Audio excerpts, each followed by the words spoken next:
yang qauli. Sementara di pondok-pondok yang lain itu bahasa Arab dikhususkan untuk membaca kitab-kitab aqwal fiqhiyah itu. Nah, di sini ada plus minusnya. Kalau khusus untuk membaca kitab itu sekalian bahasa Arab dengan terkibnya, sehingga utawi ada ikunya, mana fa'il, mana maf'ul, mana tamyiz, mana naibul fa'il, itu ketahuan semua sambil jalan. Tentu ini lebih rinci, tetapi untuk muasyarah itu susah. Sehingga kadang-kadang banyak orang yang kritik. Kalau di pondok yang lain itu bisa dipakai membaca kitab, tapi tidak bisa dipakai omong. Nah, Arab Gontor itu bisa dipakai omong untuk membaca kitab, wah ngelis setengah mati. Nah, oleh karenanya saya keluar dari Gontor, masuk di pondok-pondok yang bagian ini tadi terkit utawi iku iki opo dene dan sebagainya. Nah, masalahnya tinggal bagaimana bahasa Arab anak-anak kita itu diintensifkan dan diperdalam. Kemudian saya masih terngiang-ngiang, Pak Zarkasi selalu mengatakan di Gontor ini pelajaran agamanya 100%, umumnya juga 100%. Disandingkan. Nah, sekarang Mas ini sudah tidak masalah. Tapi dulu ketika itu disajikan di sini, di Indonesia itu masih menjadi masalah. Dianggap ilmu umum itu ilmunya orang kafir. Bahasa juga begitu. Kalau bahasa Inggris itu tidak ada pahalanya. Kalau bahasa Arab itu penuh pahala dan barokah dari Allah Subhanahu wa ta'ala. Sehingga banyak yang salah paham, lagu-lagunya Umi Kulsum itu dikiranya setingkat dengan sholawat. Nah, sehingga dengan demikian sekarang ini yang kita perlukan ke depan bukan hanya 100% agama dan 100% umum, tetapi bagaimana integrasi keilmuan agama dan umum itu. Beda. Jadi kalau cuma disandingkan itu kan istilahnya muqarabah. Tapi kalau integrasi itu al-ulum al-mujamma'ah. Dan kita harus menuju ke sana. Pada abad yang sekarang ini nanti saya akan sampaikan di belakang. Kemudian memang berbeda antara sekolahan dengan pesantren. Ini yang saya rasakan selama saya ada di sini. Di sini banyak kapal terbang ya. Masya Allah. Para hadirin, para kiai yang saya muliakan, sekolahan ini menyajikan keilmuan, dirosah. Tapi pesantren menyajikan kehidupan. Nah, keilmuan kita itu bagian dari kehidupan.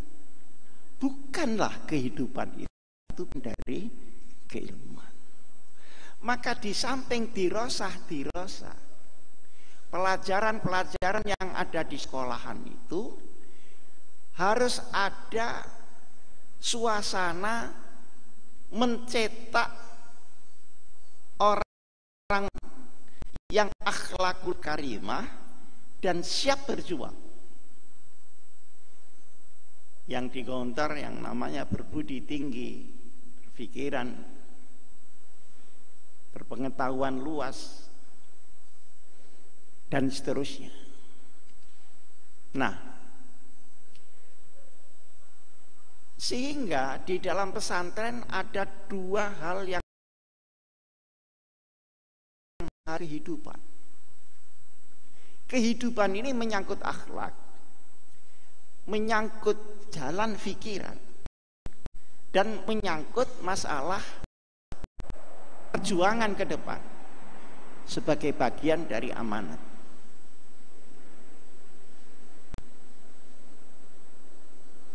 Maka pesantren harus ada kiainya. Kalau kiai tanpa pesantren itu banyak, tapi jangan sampai ada pesantren tanpa, ya itu ruwet itu nanti.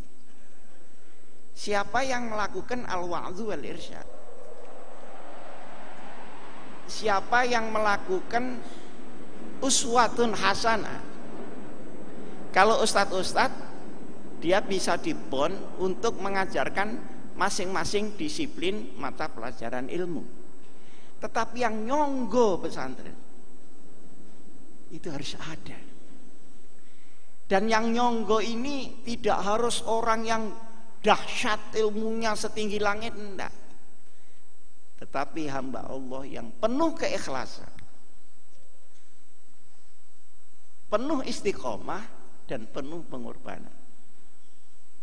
Yang punya tiga ini sambil jalan, maka hatinya akan pandai dengan sendirinya, otaknya akan cerdas dengan sendirinya, dia akan berjalan dan mengambil hikmah dan setiap hal yang terjadi di dalam perjalanan. Mempunyai keilmuan yang dari dalam. Saya juga berpikir bagaimana konsepsi KMI itu bisa lahir. Saya kira tidak semuanya itu aspirasi dari luar, referensi yang dibaca oleh Trimurti, tapi pengembangan daripada ruhan wa fikratan yang ada di dalam beliau-beliau sendiri.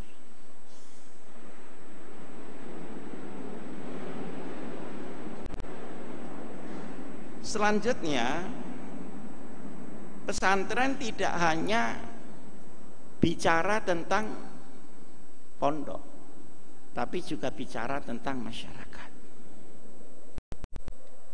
Bicara tentang masyarakat. Maka selalu Kiai Zarkasi menyampaikan, kalau kamu keluar dari pondok, jadilah seperti ikan di dalam air, jangan seperti tikus di dalam air. Ini menunjukkan bahwa persiapan anak-anak harus ke masyarakat, sehingga tidak boleh ada isolasi antara pesantren dan keadaan masyarakat itu. Nah, sekarang kita melanjutkan. Setelah Gontor ini berdiri tahun 26 itu, ada umum, ada agama. Sekarang sudah menjadi wajar. Di sekolahan, di pesantren banyak punya sekolahan. Banyak juga sekolah yang berada di pondok pesantren. Tapi menurut pandangan saya, sistem pendidikan yang benar adalah sekolahan yang di pesantren, bukan pesantren yang disekolahkan. Karena cakupan pesantren yang kehidupan tadi tentu lebih luas daripada sekedar dirosah ilmiah. Ini harus dijaga. Kenapa? Karena sekarang sudah sangat banyak roh pesantren itu mundur justru karena dirosahnya. Seharusnya roh daripada pesantren itu mengayomi pemikiran dirosiah daripada sekolah-sekolah yang berada di pesantren itu. Dan kalau bisa menggunakan, maka ini menjadi lebih bagus. Saya nanya sama Kiai Hasan, di Muqaddasah bagaimana Kiai? Oh, di sana ada sekolahannya, ada tahfiznya. Wah, ini situ. Juga banyak pesantren-pesantren yang lain juga seperti itu. Tapi yang dijaga adalah bagaimana sekolah itu diayomi oleh ruh pesantren, karena ruh pesantren itu yang mempunyai uswah, pembentukan karakter dan sikap perjuangan yang tidak masuk kurikulum di dalam sekolahan-sekolahan. Para ulama sekalian yang saya muliakan, begitu kokohnya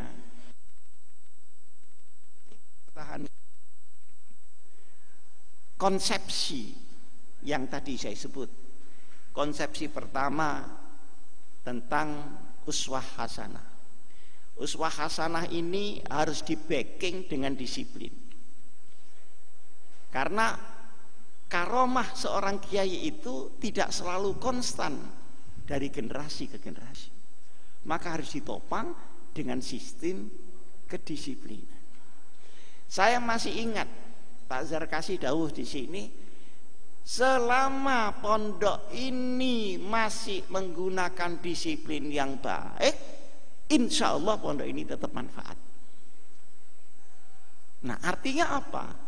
Karisma, karomah dari ulama ini mesti harus ditopang dengan kedisiplinan. Karena karisma ini dari generasi ke generasi kadang konstan dan kadang juga tidak konstan. Untuk melestarikan agar tidak ada penurunan daripada kualitas, maka kedua-duanya diharapkan ada pada sistem pesantren itu. Ini cerita saya yang saya rasakan selama saya di sini. Nah, ini termasuk bel disiplin. Cuma sekarang suaranya kok enggak begitu nyaring, kenapa? Kempret ini.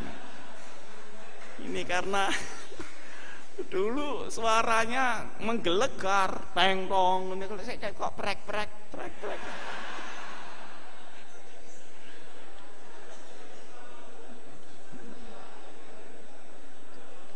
Ya mungkin karena sudah sering diginikan, tadi mungkin retak-retak itu. Nah, sekarang kita maju sedikit sebelum bicara KMI abad yang sudah. Kita maju sedikit bagaimana posisi sistem pemikiran KMI untuk negara Republik Indonesia. Tadi saya katakan selama 25 tahun berdirinya pondok ini, tahun ke-26 atau ingat saya tahun ke-27 baru kurikulum ini oleh pemerintah. Dan hebatnya lagi, diakui atau tidak diakui, kurikulum itu tidak ada. Ini kata beliau. Dan ini tidak cukup hanya ditepuk tangani saja. Apa bisa diistiqomah apa tidak?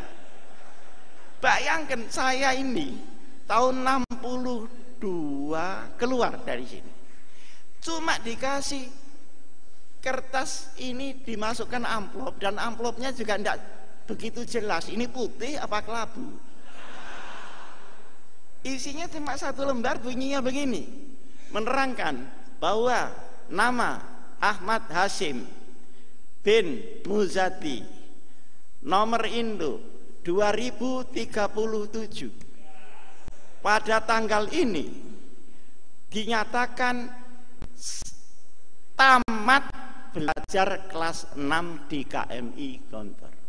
Tamat itu sudah a'lal aliyin ketika itu, karena di bawahnya itu ada pakai istilah menyelesaikan kelas 6. Di bawah itu pernah duduk.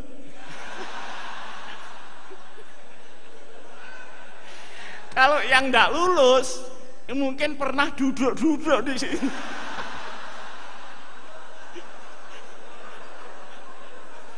Jadi alhamdulillah saya ini ijazah surat keterangan itu enggak ada ijazahnya. Surat keterangan, di bawah keterangan enggak ada nomornya lagi. Di situ diteken Kiai Zaryasi aja, sudah. Bagaimana nih sekolah lain-lain bisa terima? Tapi biiznillah tahun itu saya ada karena punya ini surat keterangan tamat, itu di bawahnya ada catatan diperkenankan untuk melanjutkan ke perguruan tinggi. Ada yang di situ keterangannya harus mengabdi di pondok sekian tahun. Saya mungkin karena itu masih sigor dari saya itu. Jadi langsung saya tidak mengajar di sini, terus langsung ke YIN. Di sana diuji.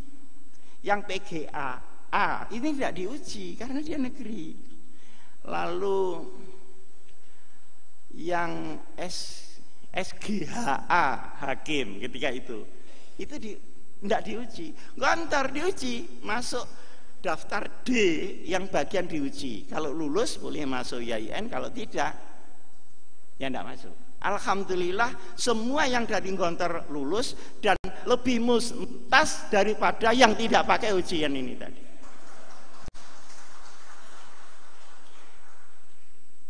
Tapi yang perlu diperhatikan itu kekokohan di dalam mempertahankan metodologi kurikulumnya ini. Kenapa? Saya beberapa tahun kemudian sering saya silaturahim ke Pak Zar, saya selalu tanya, kenapa ini diperlukan sekalipun perintah begini-begini? Jawabannya ini saya masih ingat. Karena pemerintah itu sesuai dengan yang memerintah hari itu. Nanti kalau berubah lagi. Lah kita pendidikan berubah-ubah. Kita bisa lelah karena berubah, bukan lelah karena mendidik. Pikir-pikir bener juga. Buktinya yang sekolah-sekolah itu ganti-ganti buku berapa kali itu Bapak? Bukunya, minimal gambarnya lah yang ganti. Sehingga prinsip ini tidak boleh dibongkar dengan situasional.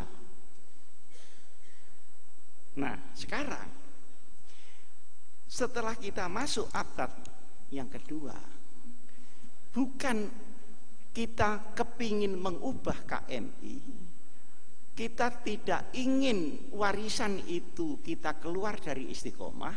Yang kita pikirkan adalah zaman dan generasinya ini sudah berubah.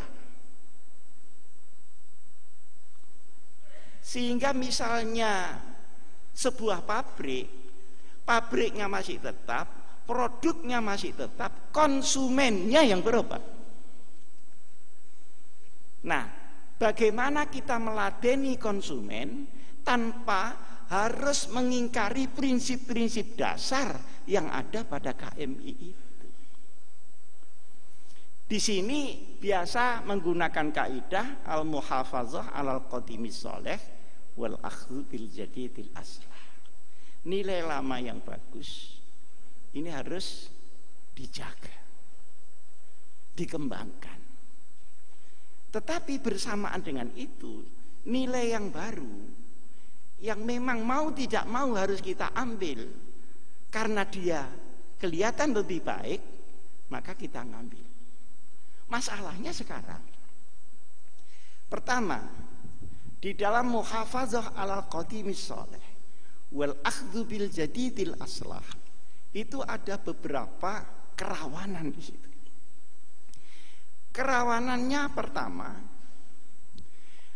bagaimana mengatur metodologi pengembangan dari al-qadimus sholeh ke al-jadidul aslah. Pertama. Yang kedua, Al-Qadimus Sholeh ini kita pilih pokok-pokoknya untuk dilestarikan, tetapi yang baru yang akan kita adopsi ini harus ada keyakinan bahwa itu al-jadidul aslah, bukan al-jadidul akbah. Karena jadid itu kan Masya Allah, judud itu kan banyak sekali. Ini seperti pasar. Maka di dalam memilah al-jadid khusus untuk yang al-aslah, itu tetap diperlukan patokan, dan patokannya adalah Al-Qadimus Sholeh. Tapi kita tidak bisa menghindari perkembangan itu. Kalau di Gontor, fikihnya fikul wadah tidak terlalu jelimet. Tapi kalau di pondok-pondok pesantren yang saya ikuti setelah saya dari Gontor, misalnya fikih Fathul Qorib, takrib itu, Fathul Qorib.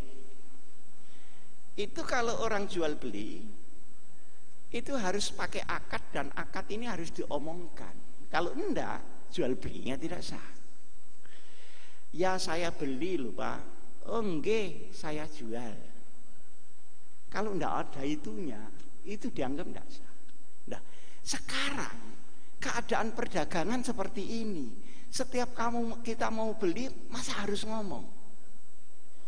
Misalnya kita mau mengambil uang kita di ATM, saya mau ngambil loh ya. Ya masa begitu? Kata ATM-nya ambil-ambilan wes gitu. Tambah medeni. Jadi akad yang menggunakan kata-kata bisa ndak diganti kwitansi, diganti kesepakatan, dan sebagainya dan sebagainya. Ini maksud saya pengembangan begitu. Tapi berangkat harus dari miqat al-Qadimus Sholeh. Kalau tidak, kita akan ketemu al-jadidul akbah. Sekarang banyak anak-anak muda kita, terutama yang dari pesantren malahan. Mungkin Ustadz Amal, Ustadz Hamid apa itu tahu. Orang yang liberalis, pikirannya bebas. Jadi ya kalau cocok Quran ya dipakai, tidak cocok ya tidak dipakai itu. Jadi kadang-kadang yang menyalahkan malaikat Jibril, kenapa kok menurunkan ayat ini begitu barang. Nemeni mereka itu sampai begitu. Nah, jangan lupa loh, mereka itu kebanyakan dari pesantren loh. Jadi anak-anak santri ini ada yang sudah bosen soleh, Ustaz. Karena dari mana dia bosen solehnya itu? Saya kok disuguhi begini-begini terus, yang rigid, jumud dan tidak berkembang. Maka dia cari pengembangan sendiri tanpa manhaj dan tanpa berangkat mikot yang jelas. Akhirnya ya begitu, membuat yang aneh-aneh. Nah, setelah orang lain tahu kalau ini aneh, kemudian dianehkan sekali, dibakukan keanehannya itu, dikirim kembali ke umat Islam, akhirnya menjadi konflik-konflik di situ. Nah, sementara yang tidak mau perkembangan sama sekali, ini sangat kaku. Akhirnya terjadilah benturan antara agama dan negara yang tidak berkesudahan. Tidak mengisi, tapi mendekonstruksi daripada sebuah stelsel negara. Nah, sehingga al-wasatiyah ini harus segera kita cari formatnya begitu. Formatnya bagaimana? Anak-anak yang liberal itu kebanyakan dari pesantren. Tapi anak-anak yang keras-keras itu kebanyakan dari universitas umum. Kenapa kok dari universitas umum seperti UI, seperti IPB, seperti ITB dan sebagainya. Kenapa saya tertarik ini? Karena kelompok khufat ini tidak ada yang ngerumat di bidang pengertian Qur'annya, baru hafal teks Qur'annya. Sekarang sudah berjalan 4 tahun, sudah lulus S1. Karena masuk di sana harus ada standar sekolah menengah atas, SLTA. Nah, saya itu ingin agar anak-anak yang membawa Quran ini sadar bahwa di dalam Quran itu terdapat semua ilmu. Bahkan ilmu yang lebih luas dari ilmu yang kita ketahui sendiri. Karena yang kita ketahui sendiri sebetulnya wa ma'utitum minal ilmi illa qalila. Tapi saya cari caranya bagaimana.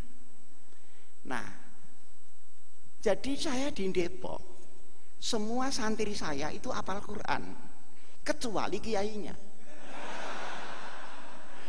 Nah, kiai ini Pak Khalil, kiainya ndak hafal Quran, cuma koordinator penghafal.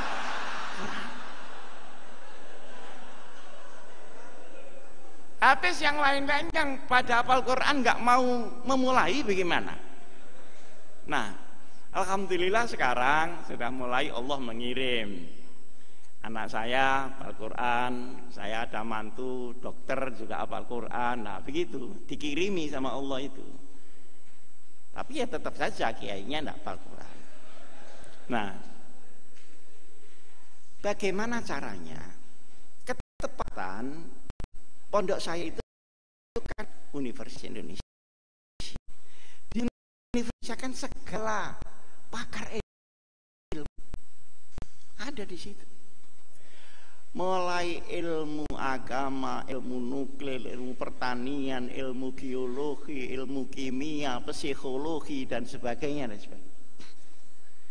Profesor-profesor yang kelas minimal kelas nasional.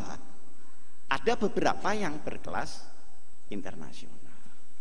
Saya minta tolong kepada Pak Rektor UI, begini minta tolong saya.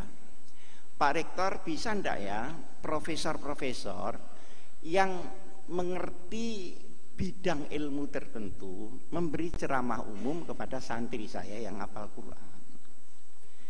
Tidak usah yang tinggi-tinggi, yang rendah-rendah saja, yang elementary, yang pas-pasan, karena mereka bukan ilmuwan umum, mereka hafizul Quran. Begitu. Bisa Pak Sim. Nah, akhirnya ada cerita tentang negara. Kenapa hukum di satu negara itu runtuh, bagaimana hukum di satu negara tegak. Kenapa negara Islam kok hancur ekonominya, hancur persatuannya.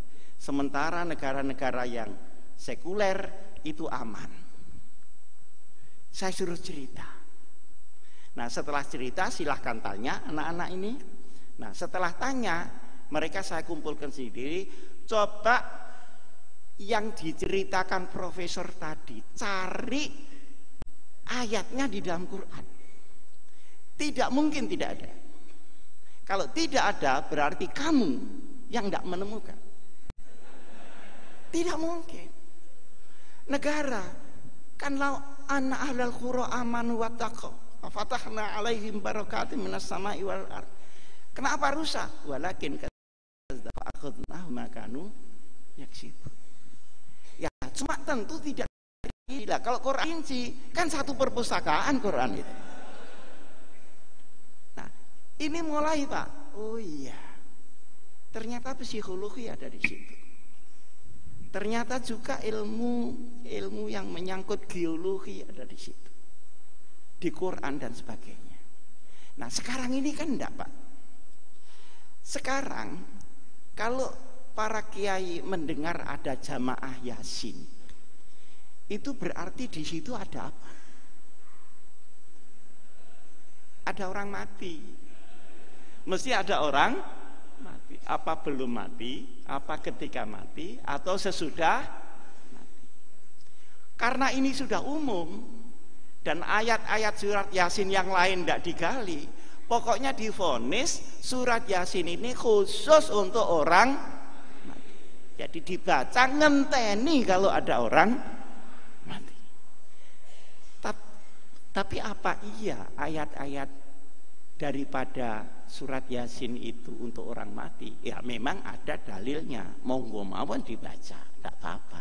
Tetapi harus sadar anak-anak kita bahwa di dalam surat Yasin tidak hanya ayat kematian, tapi juga ayat kehidupan, ayat matahari, ayat geologi, ayat-ayat ilmu falak, kosmografi. Kenapa ini tidak dibongkar? Sebagai bagian dari wahyu Allah kepada kita melalui Rasulullah sallallahu alaihi wasallam.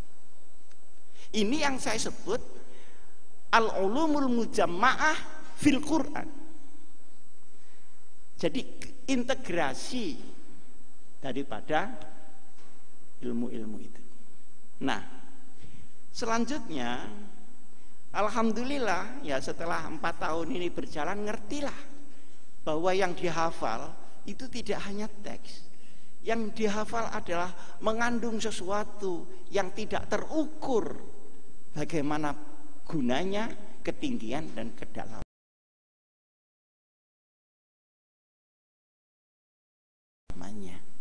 Tapi kalau kan tidak bisa. Nah, kemudian kegunaan yang lain tidak ketika menerangkan Quran di depan orang-orang intelek. Kenapa? Karena dia sudah diberitahu alur daripada al-aql wan naql yang sambungannya kepada al-ayatul kauniyah. Sementara sekarang yang kita pelajari adalah ayat-ayat tauhid, ayat ibadah, ayat muamalah seberapa.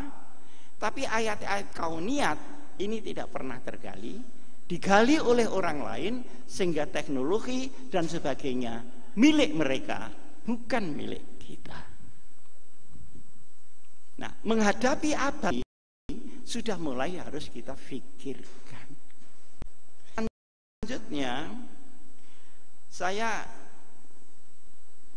setelah kesana melihat kerusakan-kerusakan yang ada di negara-negara Islam, melihat kerusakan-kerusakan yang ada di umat Islam.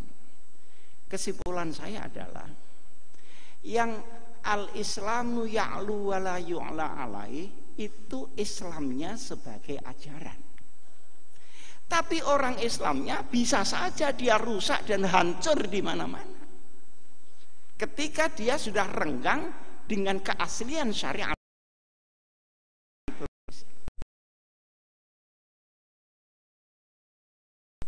Mungkin Rasulullah kalah, padahal kita besar daripada orang-orang.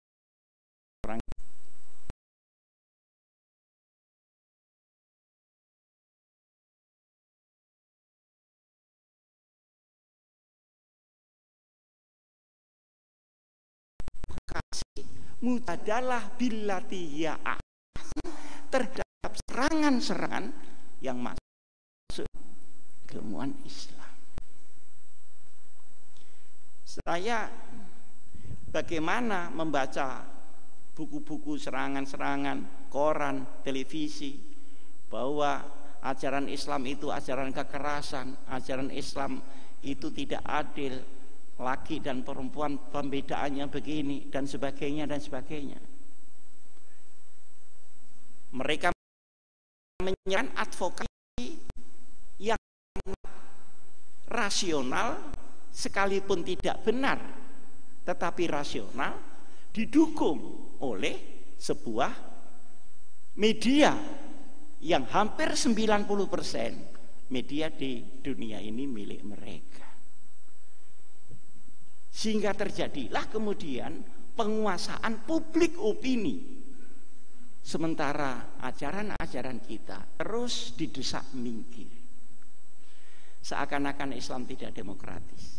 Seakan-akan Islam tidak menghargai hak asasi manusia. Seakan-akan Islam tidak menghargai istri dan anak-anaknya. Seakan-akan Islam tidak mencari kedamaian di dunia. Itu bukan main serangannya. Tapi kalau kepentingan mereka seperti LGBT begitu, ini selain menyerang orang Islam juga dibungkus dengan kemasan-kemasan yang sepertinya benar. HAM, misalnya kemanusiaan, yang sebetulnya itu kalimatul haqqin urida biha batil. Tapi sampai sekarang tidak ada yang menjawab itu semua secara ilmiah sesuai dengan serangan mereka. Tuh. Maka saya berharap seperti yang terhormat Bapak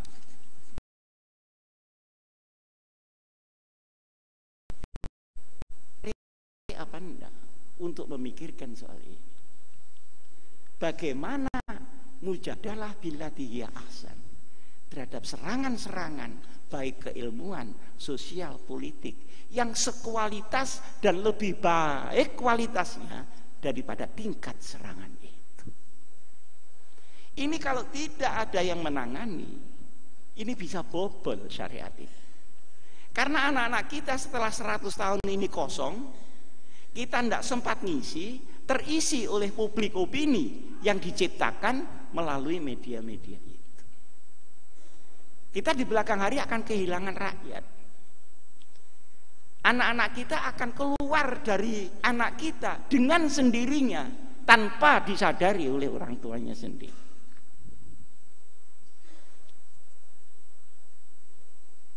Sekarang ini kita diserang, balesnya itu ndeso gitu loh. Ya mangkel kita diserang, tapi balesnya itu ndeso, nyawati gendenge orang dan sebagainya, takbir di jalan-jalan, polisi ketemu polisi Allahu Akbar, padahal polisinya sendiri juga sholat. Akhirnya menjawab sami Allah liman hamid.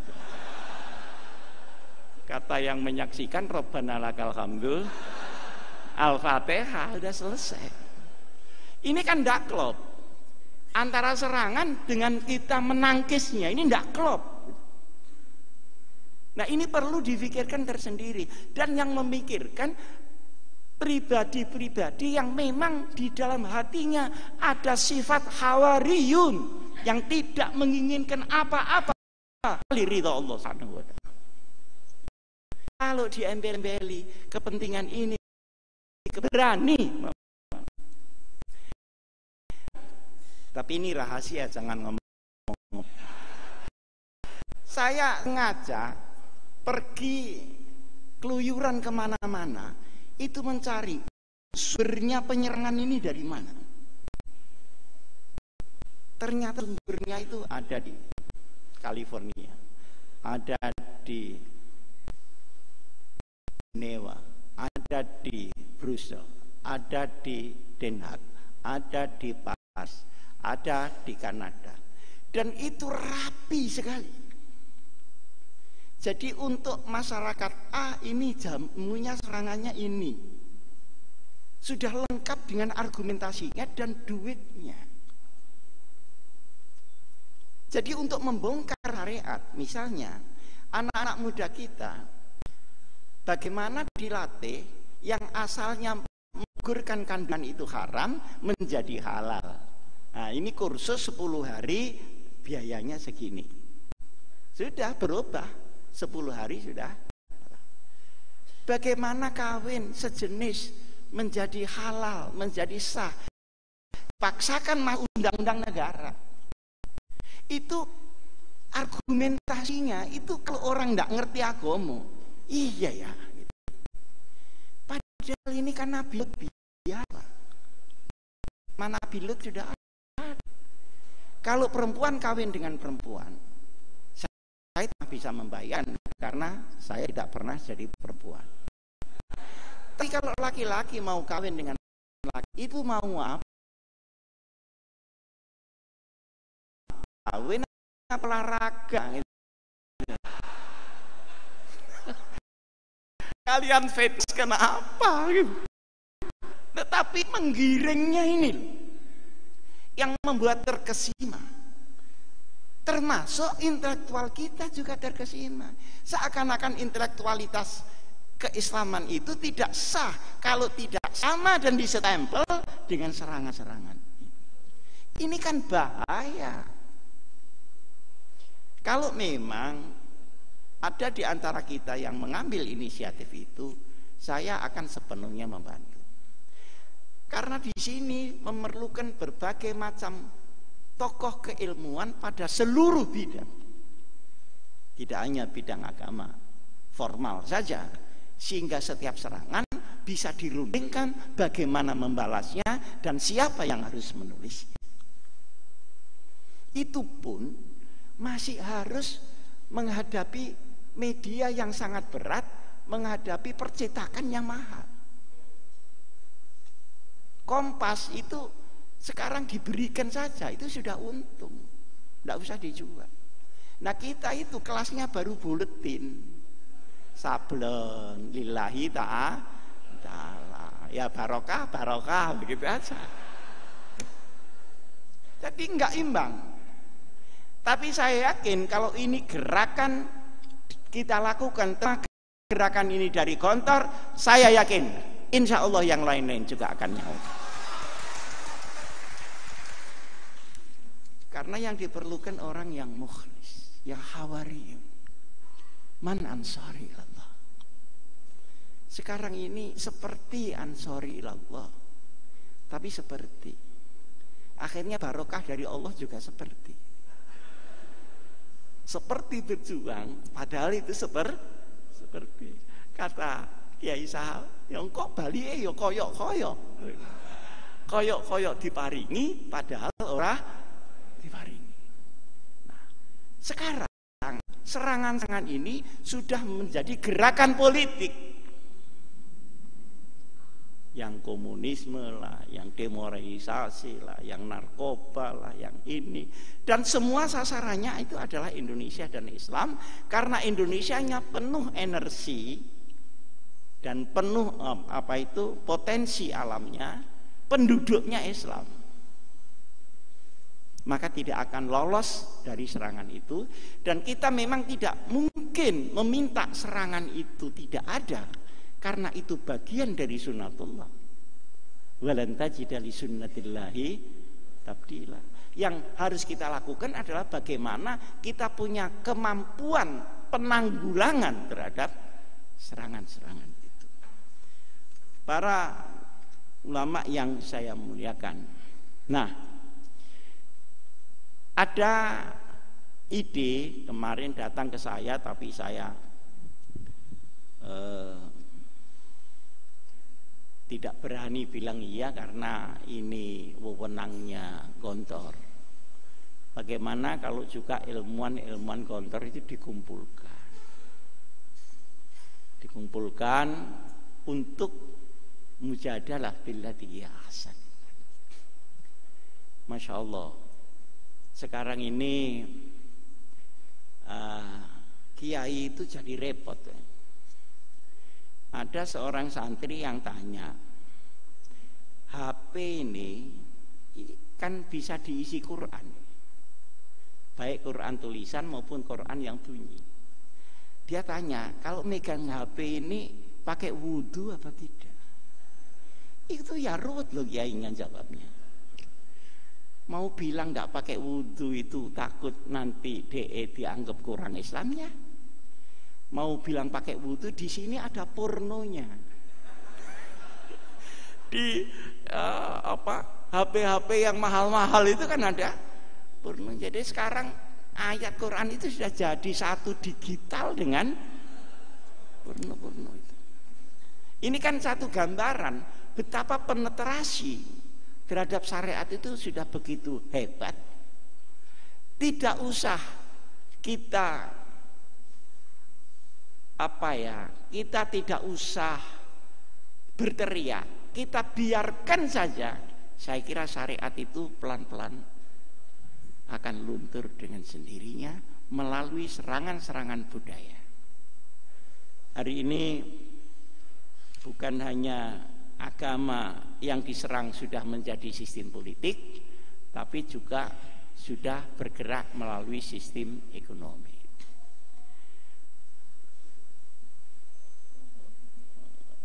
Dari jumlah kekayaan Indonesia itu yang 80% dipegang oleh orang-orang bukan Indonesia asli yang jumlahnya hanya 1,5% dari jumlah bangsa kita. Dari rezeki yang 80%. Hari ini juga perusahaan-perusahaan dari RRC yang mau masuk ke Indonesia sekalian dengan membawa seluruh kuli-kulinya. Itu kalau ditotal dalam tahun ini akan berkumpul 10 juta kuli asing yang ada di sini. Mereka tidak bisa bahasa Indonesia. Faham-faham yang bersifat komunisme sudah mulai dimunculkan. Sementara kekuatan yang di Islam sudah dibelah melalui firqah-firqah. Siapa yang akan memulai daripada persatuan ini kembali? Tentu para kiai yang masih mempunyai rasa iba terhadap kita, umat Muhammad Rasulullah Sallallahu Alaihi Wasallam. Pajak-pajak mulai naik, orang-orang Islam sudah mulai minggir dan sebagainya. Jadi bukan hanya serangan itu wacana, tapi wacana bergeser dengan kekuatan politik, bergeser lagi dengan kekuatan ekonomi, bergeser lagi dengan kekuatan budaya, bergeser lagi dengan publik opini, atau bergeser lagi dengan penciptaan persepsi terhadap umat Islam. Jadi yang sekarang ada itu bukan hanya perang di satu bidang, tapi juga termasuk ghazwatul fikr, perang persepsi pemikiran, dan ini kita selalu terdesak. Saya baru dari Syria, saya baru dari Lebanon. Kalau para kiai ke sana, tidak mungkin tidak mencucurkan air mata. Bagaimana sesama muslim saling bunuh di muka rumahnya sendiri, hanya karena dia meletakkan fanatisme golongan di atas kepentingan Islam. Maka diputar-putarlah ini oleh a'da Islam yang sesungguhnya, sehingga terjadi seperti yang ada.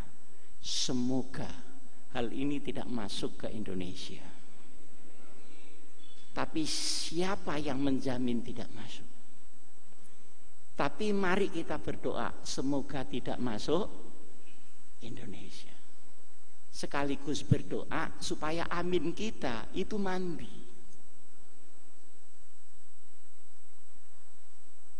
Tidak ada kekuasaan yang zalim dikirimkan oleh Allah kecuali terlebih dahulu kita sendiri yang melakukan kesalahan itu. Aqulu qauli hadza wa astaghfirullah li wa lakum. Assalamualaikum warahmatullahi wabarakatuh.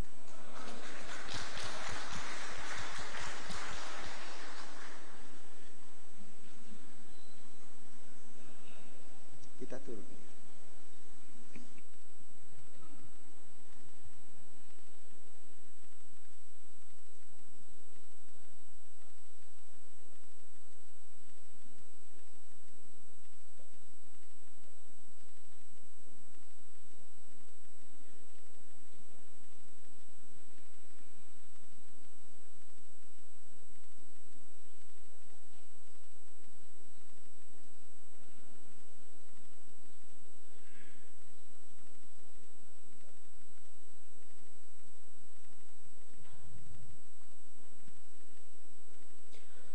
Amanat Bapak Pimpinan Pondok Modern Darussalam Gontor Kiai Haji Hasan Abdullah Sahal dilanjutkan dengan doa. Dengan segala hormat, waktu dan tempat kami haturkan.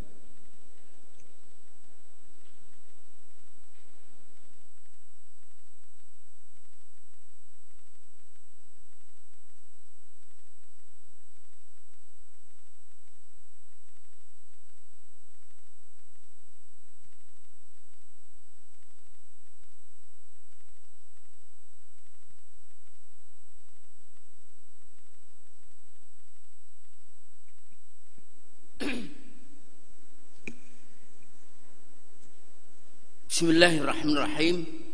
Alhamdulillahirabbil alamin, arrahmanir rahim. Maliki yaumiddin. Iyyahu na'budu wa iyyahu nasta'in wa nastahdihi siratal mustaqim. Siratal ladzina an'ama Allahu minan nabiyyin was-siddiqin wasyuhada'is shalihin wa hasuna ulaika rafiqa. Dzalikal fadlu minallah wa kafa billahi alima. Ghairil maghdubi 'alaihim minan yahud wasyuhiyyin wal almaniyin wal liberaliyin wal kurang ajariyin wal dhalin minal musyrikin wal mulhidin wal nasraniyin wal kahanah wad dukuniyin. Asyhadu an la ilaha illallah wahdahu la syarika lah ilahul awwalin wal akhirin. Asyhadu anna Muhammadan abduhu wa rasuluhu sayyidul mursalin wa imamul mujahidin at-tahirin sallallahu alaihi wa alihi wa sahbihi ajma'in. Hayyikum tahiyatan islamiyah khaira tahiyatin fil alamin. Wa tahiyatul islam hiya assalam. Assalamualaikum warahmatullahi wabarakatuh.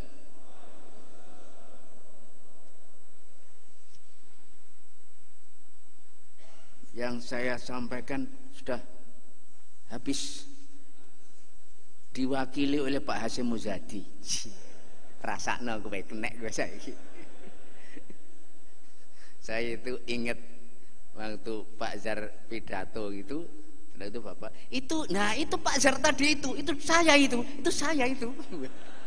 Penak elek. Jadi setelah Pak Azhar cerita tentang keadaan ini kira-kira berapa menit, berapa ini, Pak Sahal itu yang dikatakan Pak Azhar itu saya itu, ya itu penak ya. Jadi apa yang saya sampaikan sudah habis karena sudah disampaikan oleh Bapak Hasyim Muzadi ini. Jadi alhamdulillah bisa mewakili apa yang saya sampaikan. Yang penting sombong. Jangan sampai yang sombong itu orang yang pinter, yang gagah, yang ganteng, yang kaya. Sing elek, tuwek, kempong, perot, goblok bareng sombong. Nah begitu, jangan sampai yang sombong itu yang gagah-gagah saja. Saya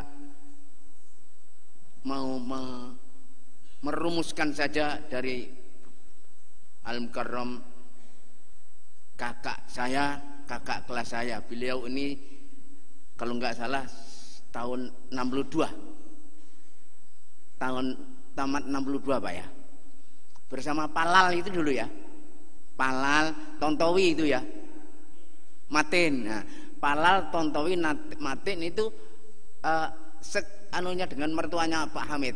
Nah, itu pemain badminton jago itu.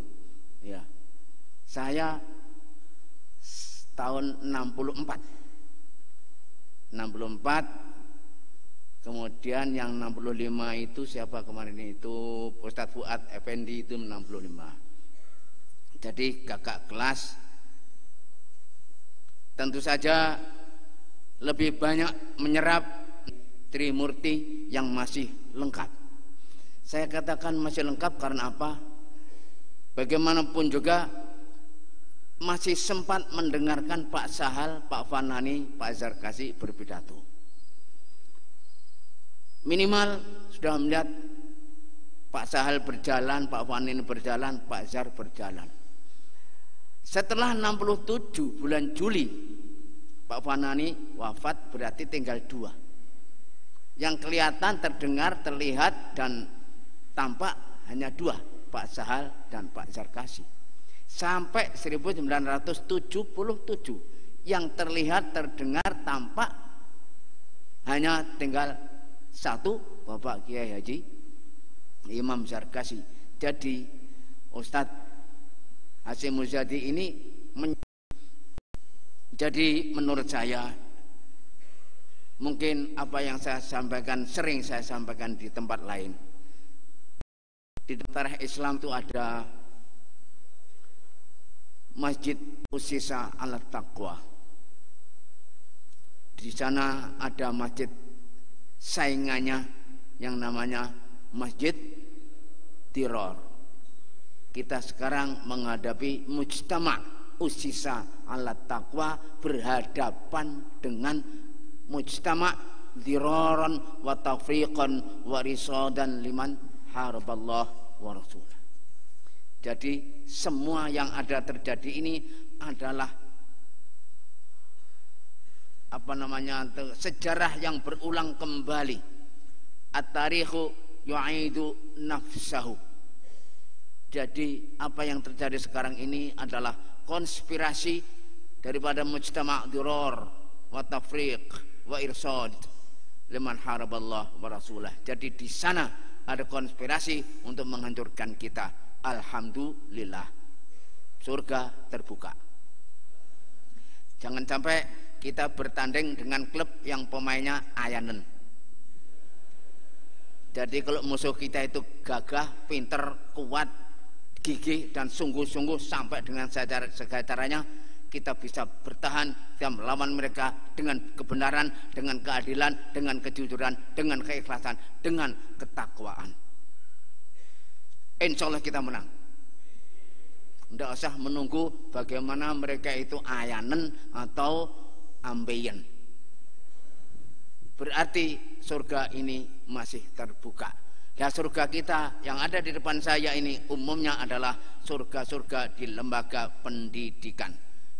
Saya bergembira sekali bahwasanya kita yang berada sini memilih lembaga pendidikan yang ini paling urgen, yang harus kita intensifkan, terutama 90 tahun ke depan.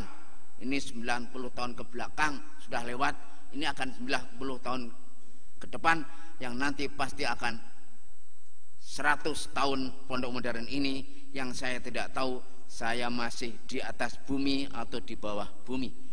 Karena yang ada di depan saya ini kira-kira 10% sudah, hanya tinggal 10% yang ada seumur saya.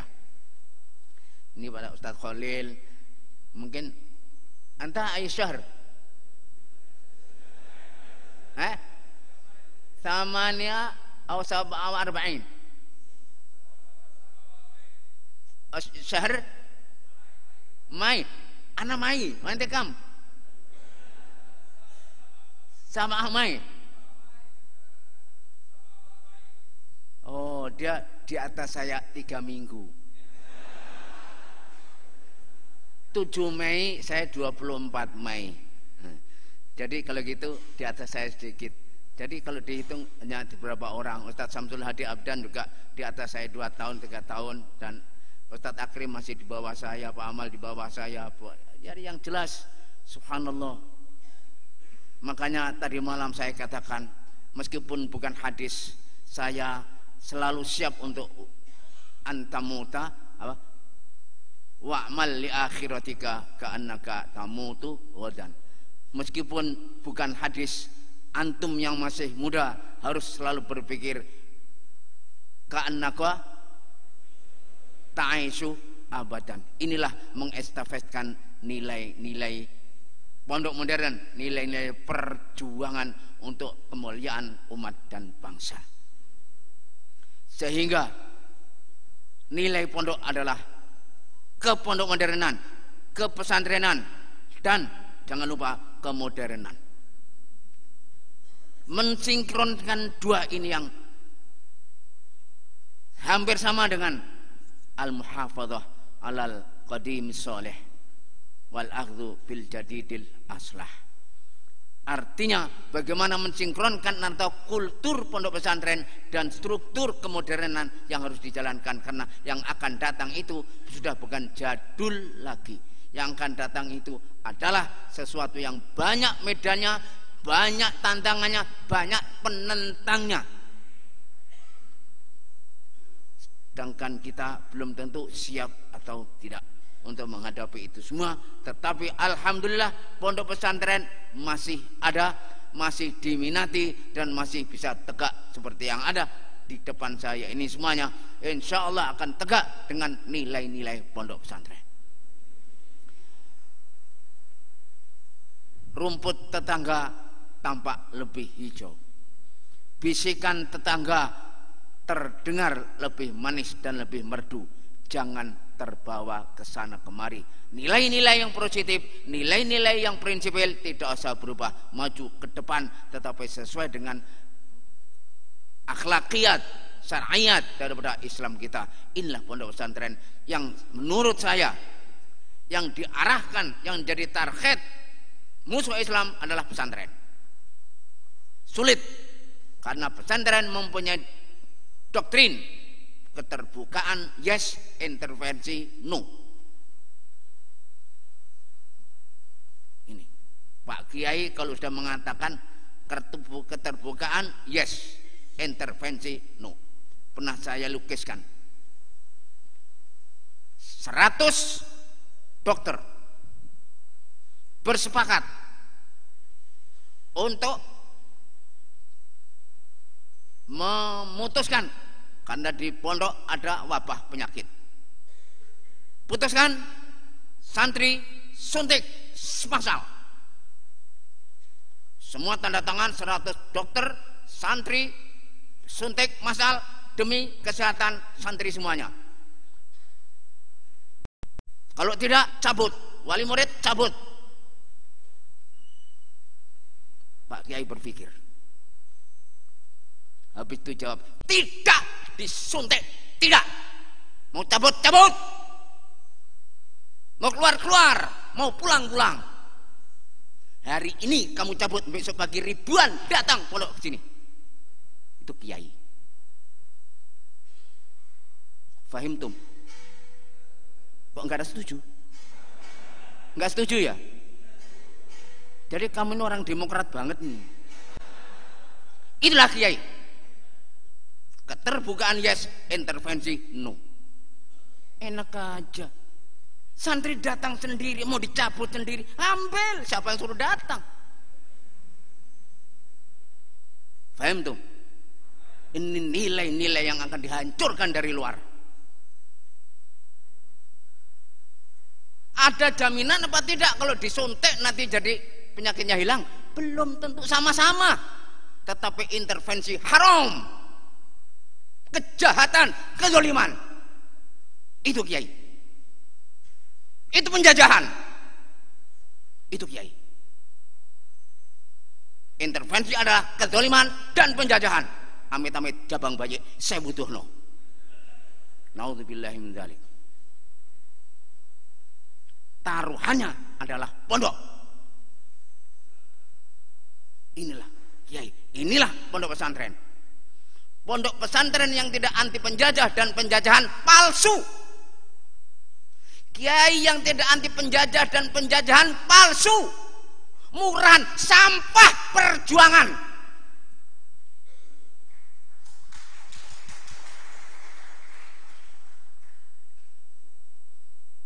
Tidak cukup ditepui saja ini. Gimana nanti Pak? Gimana Pak? Apa? Kayak bisa nerok nih aku. Ini tidak cukup hanya ditepui ngono Pak ya.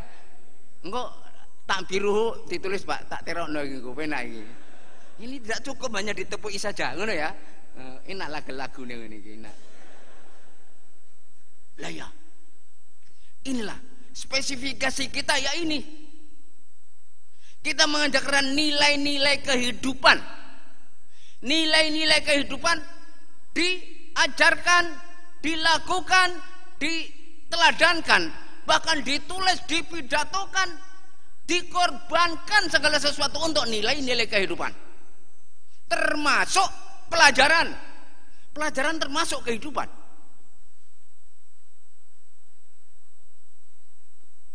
Difahamkan kepada anak-anak semuanya dengan pengorbanan. Inilah apa yang ada di dalam pondok pesantren, membuat orang jengkel. Kita dipecah belah, itu kerjaan sana. Mengapa? Karena mereka juga pecah belah. Karena mereka juga berpecah-pecah. Musuh Islam itu berpecah-pecah. Tahsabuhum jami'an wa qulubuhum syatta. Tidak pernah bersatu mereka, tidak pernah. Oh, imperialis tidak pernah bersatu. Antara Yahudi dengan Yahudi tidak bersatu, antara Kristen dengan Kristen tidak bersatu, antara Buddha dengan Buddha tidak bersatu, dan sebagainya. Orang yang anti Islam tidak bersatu. Tahsabuhum jami'an wa qulubuhum syatta. Yang paling ditakuti adalah innamal mu'minuna ikhwah. Mereka pengen agar Jibril itu lupa, itu tidak menyampaikan innamal mu'minuna ikhwah. Ayat yang paling ditakuti, yang paling disengiti, yang paling diserang adalah innamal mu'minuna ikhwah. Sampai NO nggak mau menerima hisab, Muhammadiyah nggak mau ru'yah, gara-gara 1 Syawal 1 Ramadan. Gara-gara apa? Gara-gara orang luar menghilangkan innamal mu'minuna ikhwah. Maka hari ini Lebaran, besok Lebaran, akhirnya yang untung adalah poketisme. Hari ini khutbah, besok khutbah kantongisme. Ala madhab al-Imam al-Jaibi. Kiai-kiai, ulama-ulama, tokoh-tokoh masyarakat. Lo kok tertawa itu lo? Yang tertawa mesti podoi, sing guyugi mesti. Nah, iya. Lah ya. Mau itu nggontor, simpang siur ini. Wah, ini ada Ustaz Hasyim Muzadi. Wakeh Pak, SMS wakeh untung habis ini. Alhamdulillah sekarang enggak punya SMS ya, enggak punya nomor telepon ben. Mas, Gontor mulai Ramadan kapan? Mulai berpuasanya kapan Pak Hasan? Tak jawab. Gontor mulai berpuasa tanggal 1 Ramadan. Lah ya enak dah. Dijawab itu. Halo, Pak Hasan punya telepon genggam? Punya. Saya kalau dalam pakai genggam nggak pernah saya gigit. Lah iya, mosok tanya telepon genggam. Saya jawab, saya kok telepon genggam nggak pernah gigit, nggak bisa. Begitu. NO Muhammadiyah nggak mau bersatu, bukan karena hisab, bukan karena ru'yah, karena harga diri. Sampaikan PBNO, sampaikan PP Muhammadiyah, omong kosong. Hasan tidak percaya. Gak keplok ini, gak setuju ah. Ini mesti anggota NU, anggota Muhammadiyah ini. Ini hanya harga diriisme atau poketisme al-Imam al-Madhab al-Jaibi. Poketisme Hanafi, Maliki, Syafi'i, Hambali, Jaibi. Astagfirullah. Ya Allah, ini yang paling dimusuhi ya ini. Apalagi pesantren dikejar. Karena apa? Ada pancajiwanya yang namanya ukhuwah. Nah, pancajiwa ini bom spiritual pondok pesantren. Keikhlasan itu bom spiritual. Kesederhanaan bom spiritual. Ukhuwah Islamiyah bom spiritual. Kemandirian, berdikari, bom spiritual. Kebebasan, bom spiritual. Bukan bom kimiawi. Meledak-ledak terus kalau ada penjajah dan penjajahan. Paling dibenci penjajah ya 5 ini. Maka semua pondok pesantren mempunyai pancajiwa. Itulah makanya intervensi sulit. Dengan keikhlasan, ikramul ilmi wal ulama, barokah, kultur pesantren ikhlas, ridho, barokah. Kiainya ikhlas, santrinya ikhlas, gurunya ikhlas, muridnya ikhlas. Yang mewakafkan ikhlas, yang menerima ikhlas, yang mengajar ikhlas, yang diajar ikhlas, yang memimpin ikhlas, yang dipimpin ikhlas, yang memberi ikhlas, yang menerima ikhlas. Akhirnya ridho. Yang memberi dengan ridho, menerima dengan ridho, akhirnya barokah. Inilah barokahnya pondok pesantren. Maka kita perjuangkan ini, kita ini berjuang. Banyak orang yang iri, yang diiri sebetulnya adalah perjuangan ini. Subhanallah. Alhamdulillah. Saya pernah melihat pondok pesantren. Saya suruh ngapalkan wa makanal mu'minuna liyanfiru kafah. Ndak hafal. Loh, kemana ini pondok ini? Wajib fardu ain ini. Wa makanal mu'minuna liyanfiru kafah. Falaula nafara min kulli firqatin minhum ta'ifatun liyatafaqahu fid din ila akhir ayah. Ini adalah fardu ainnya pondok pesantren. Liyungdiru qaumahum. Termasuk liyungdiru presiden, liyungdiru calon presiden, liyungdiru eksekutif, yudikatif, legislatif, tip yang lain. Jadilah presiden yang menjadi yungdir semua presiden, biar menjadi presiden yang baik, karena rusaknya dunia karena presiden-presiden yang tidak baik. Itu tugas pondok pesantren. Kok diem? Kok nggak tepuk? Oh, tapi tepuk saja gak cukup. Lah ya. Pak Khalil kok semangat sekali Pak Khalil ya? Kasihan Pak Khalil itu masih subhanallah, saya dikasih sehat. Saya itu 95%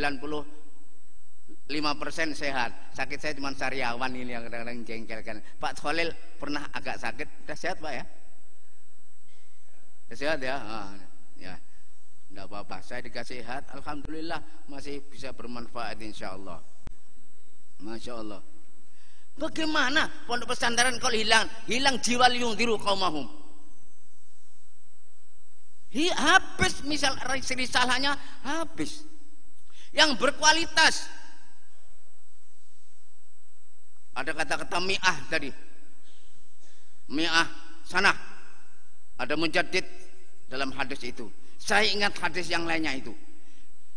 Satajiduna an-nasa ka'ibilin mi'ah la tajidu fiha rahilah.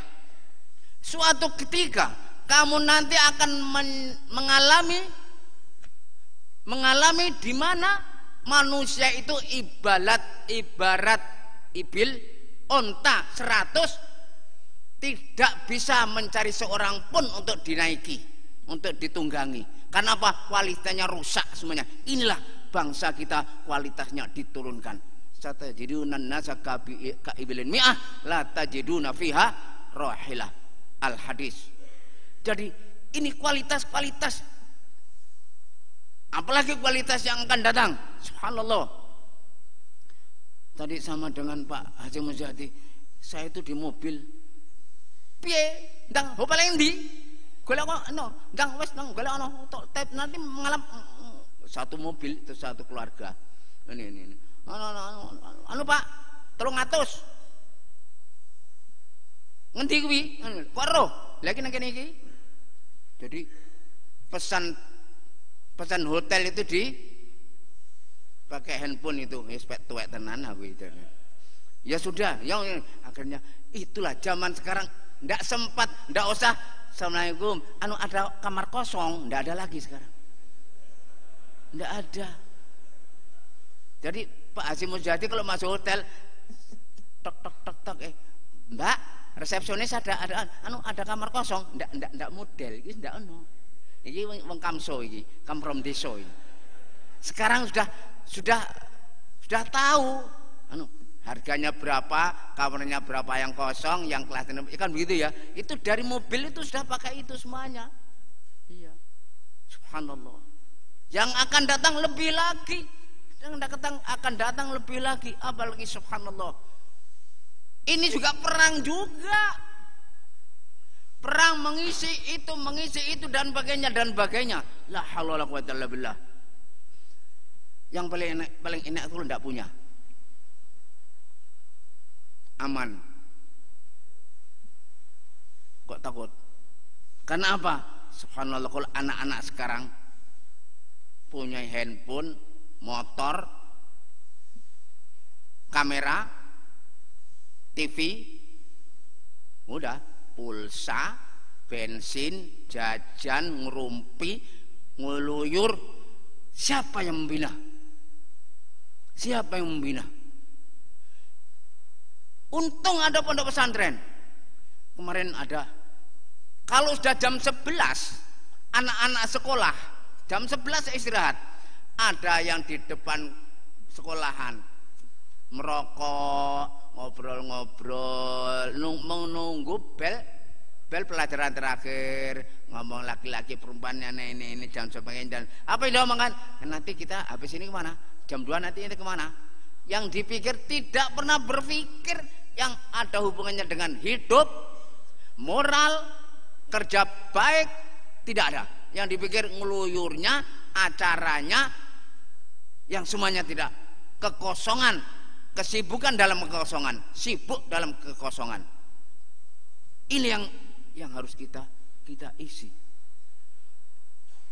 Adanya yang sampai sore itu mana namanya? Full day. Full day ribut. Karena apa? Orang tua sudah bingung. Ada yang tidak setuju, ada yang setuju. Pondok pesantren 24 jam. All day and night lagi. Alhamdulillah. Dengan segala kekurangannya pondok pesantren masih bisa. Ya, kita tetap mudah-mudahan kita bukan hanya menganalisa. Jadi kata ini mahasiswa itu penyakitnya itu ada masalah, ada analisa, tapi tidak ada solusi. Ngomong, debat, seminar, ini dan sebagainya, semuanya menganalisa masalah, analisa, tidak ada solusi. Ada solusi, tidak ada action. Omong kosong. Dalam Al-Quran tidak ada innal insana lafi khusrin illal ladzina amanu wa alimus sholihat wa 'allamus sholihat wa qaulus sholihat. Yang ada wa amilus sholihat. Yang dicari adalah wa amilus sholihat.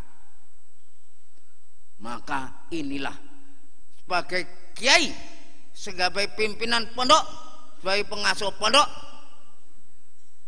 Kemarin saya sampaikan kepada rombongan Raid, Rais, Ra'i, 3R.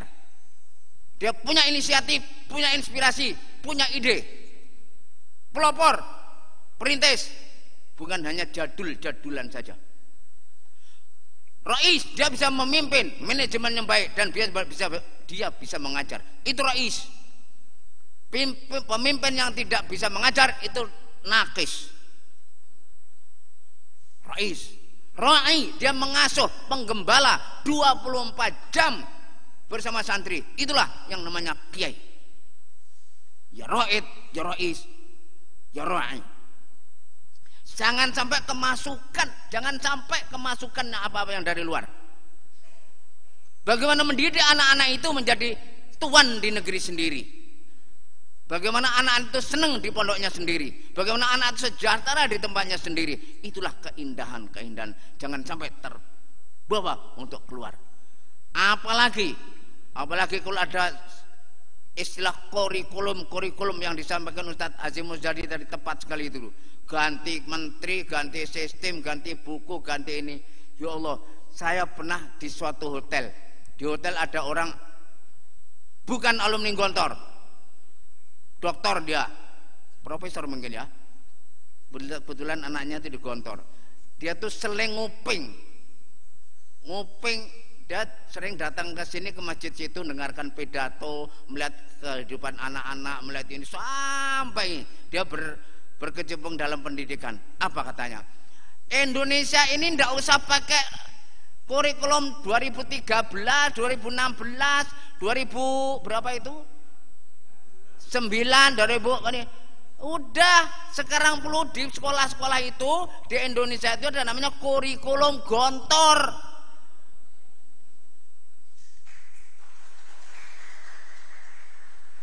Kok enggak mantuk-mantuk ini? Kok enggak ngangguk-ngangguk? Enggak setuju ya? Kok diem aja? Loh gimana Pak? Kok bisa gitu Pak? Loh saya itu di Gontor tahu betul. Saya berkawan dengan anak Gontor, anak saya di Gontor, saya ngurusi pendidikan, saya berkali-kali Mas, saya ke situ. Ya sudahlah. Gontor itu sudah ya cari gurunya, ya bukunya, ya disiplinnya, ya rapotannya, ininya dan sebagainya. Tidak seperti itu, gonta-ganti. Ribut lagi, training gurunya. Ini sampai ada Mendiknas mengatakan kami ini bukan Kemendiknas, saya Kemenjarnas. Saya bukan Menteri Pendidikan, saya ini Menteri Pengajaran. Karena saya memikirkan guru, pelajaran, buku, metode, sistem pengadaan gedung dan sebagainya itu namanya Menteri Pengajaran, bukan Menteri Pendidikan. Karena gurunya tidak karu-karuan. Sampai begitu mereka ta'asubnya pada Gontor. Kenapa? Ujian tidak lulus, ya tidak lulus. Kalau nilainya 3 ya 3, tidak usah jadi 9, tidak jadi 7 ya 3. Nggak lulus ya nggak lulus, nyontek copot keluar, nyontek disuruh.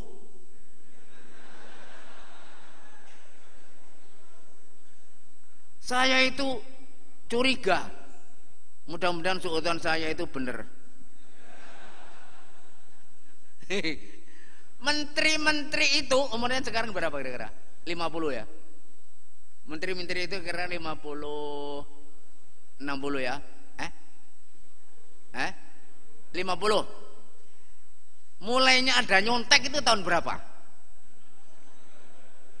Zaman saya ndak ada nyontek, betul. Saya tidak bergaya suci. Ustaz Khalil ya, zaman kita ndak nyontek itu ndak ada.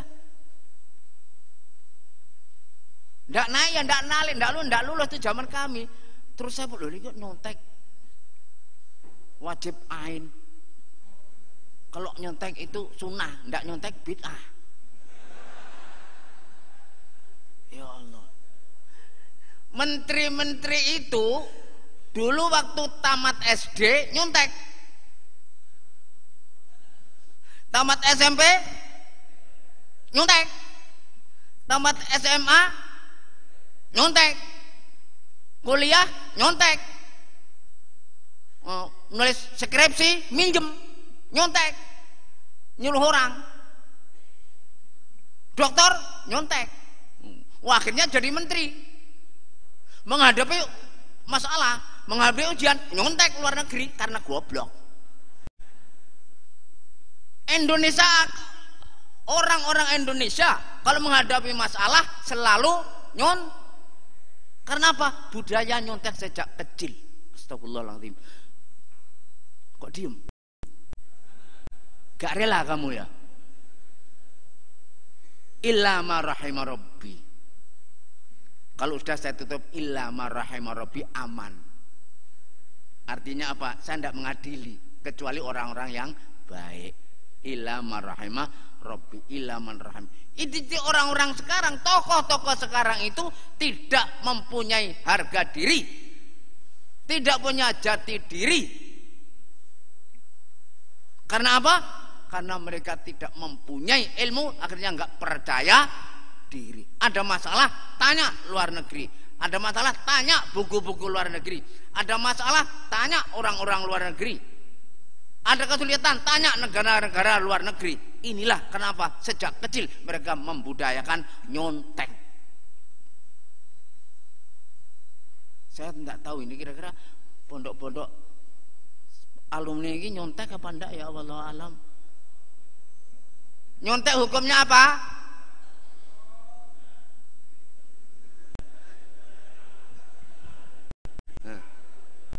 Ini. Pak Kiai, penonton, bohong itu dosa apa enggak?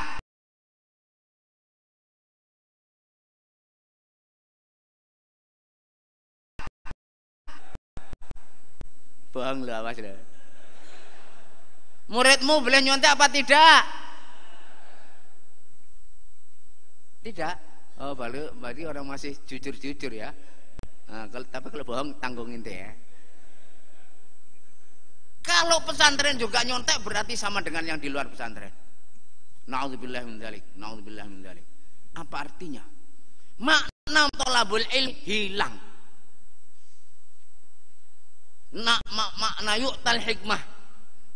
Yu'til hikmata may yasha wa may yu'til hikmata may yasha wa may yu'tal hikmata faqad utiya khairan katsira ila akhiril ayah. Subhanallah. Inilah kita mau lihat yang akan datang. Nilai-nilai pondok tetap tegak. Nilai-nilai pesantren harus tegak. Pesantren tapi modern, berwawasan ke depan. Wawasan ke depan, inilah tanda-tanda kemodernan. Sehingga yang akan datang itu kita bisa menelurkan pemimpin-pemimpin, menjadi dai-dai, orang yang akan mendidik umat ini sehingga menjadi bangsa kita, umat kita menjadi bangsa yang terdidik. Saya cukupkan ini saja, yang lainnya tadi sudah disampaikan oleh Pak Hasyim Muzadi. Ya, saya minta maaf.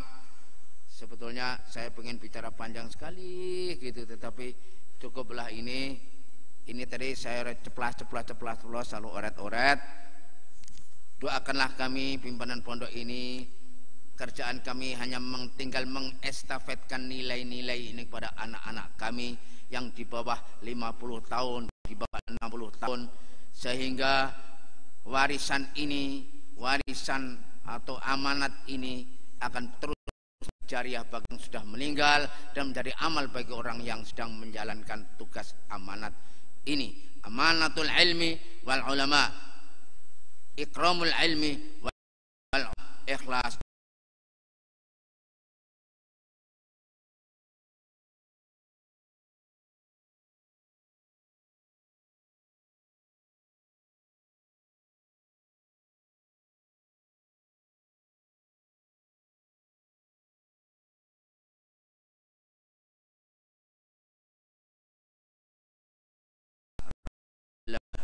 Astagfirullah li wa lakum. Ja'alallahu wa iyyakum jami'an minal ladzina yastami'una al-qawla fayattabi'una ahsanah. Ulaika alladzina hadahumullah wa ulaika hum ulul albab. Al-Fatihah. Bismillahirrahmanirrahim. Maliki yaumiddin. Iyyaka na'budu wa iyyaka nasta'in. Ihdinas siratal mustaqim. Siratal ladzina an'amta 'alaihim ghairil maghdubi 'alaihim waladdallin. Amin. Lana wa liman huwa haqqun 'alaina minal mu'minina wal mu'minat. Ya Allah khuzunna la jihadil bana kutum qarya wa inna rabbana ja'alna ya Allah. Al-Fatihah. A'udzu billahi minasyaitonir rajim. Bismillahirrahmanirrahim. Bismillahirrahmanirrahim. Rahmanirrahim. Maliki yaumiddin. Iyyaka na'budu wa iyyaka nasta'in. Ihdinas siratal mustaqim. Siratal ladzina an'amta 'alaihim ghairil maghdubi 'alaihim waladdallin. Amin. Allahumma shalli 'ala sayyidina wa habibina syafi'ina qurrati a'yunina Muhammad wa 'ala alihi wa sahbihi ajma'in. Walhamdulillahi rabbil alamin. Hamdan yuwafi ni'amahu wa yukafi mazidahu. Ya Allah ya Rabbana lakal hamd. Lakal hamdu kama yanbaghi li jalali wajhikal karim wa 'azim sultanik. Allahumma ya Allah, inna natawassalu bi a'malina wa a'mali hadhil jama'ah salihah wa niyatina wa niyati hadhil jama'ah salihah an taqdiya lana hajatana, أن تقضي لنا حاجاتنا وتبلغنا غايتنا وتحقق آمالنا وتشفي مرضانا وترحم موتانا وتغفر ذنوبنا وتستر عيوبنا يا رب العالمين. يا الله يا رب العالمين، يا مجيب السائلين، يا سميع الدعاء، يا ذا الجلال والإكرام. اللهم أكرمنا ولا تهنا، وأعطنا ولا تحرمنا، وزدنا ولا تنقصنا، وأرضنا وارض عنا. اللهم اغفر لنا ولوالدينا وارحمهما كما ربيانا صغارا، وللمؤمنين والمؤمنات والمسلمين والمسلمات الأحياء منهم والأموات إنك سميع قريب مجيب الدعوات. يا قاضي الحاجات، يا كافي الملمات، لا إله إلا أنت يا الله، ولا خير إلا خيرك يا الله. اللهم اجعل كل قضاء قضيته لنا ولأبنائنا وبناتنا وأهلنا وجماعتنا خيرا، فإنك تقضي ولا يقضى عليك، وإنك على كل شيء قدير. ربنا هب لنا من أزواجنا وذرياتنا قرة أعين واجعلنا للمتقين إماما. اللهم يا الله ربنا هب لنا من أزواجنا اللهم ربنا هب لنا من ازواجنا وذرياتنا قرة اعين واجعلنا للمتقين اماما. ربنا افتح بيننا وبين قومنا بالحق وانت خير الفاتحين. اللهم سهل امورنا وامور والدينا وامور معاهدنا دار السلام ومعاهد المسلمين جميعا لاعلاء كلمتك ولاقامة شريعتك يا رب العالمين.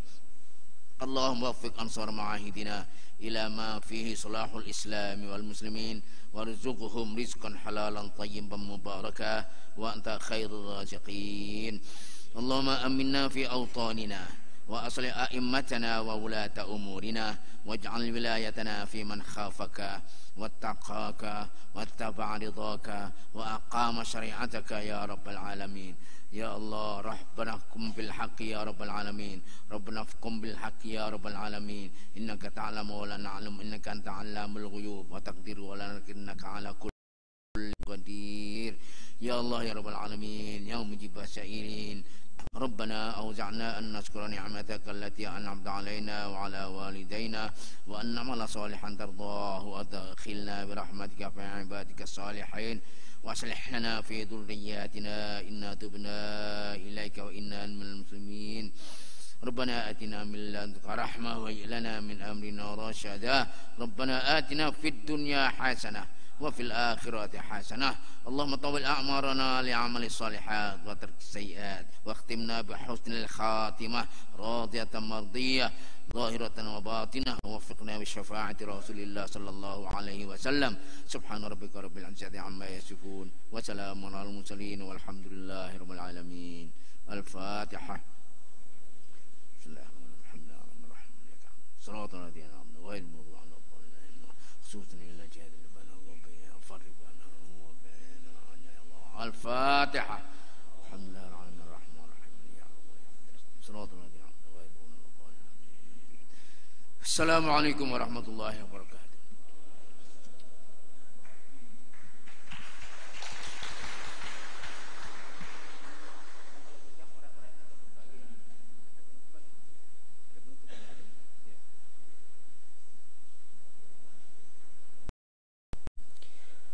Untuk mengakhiri acara kita ini, marilah kita tutup dengan bersama-sama membaca Alhamdulillah. Ada kurang lebihnya kami mohon maaf yang sedalam-dalamnya. Wassalamualaikum warahmatullahi wabarakatuh.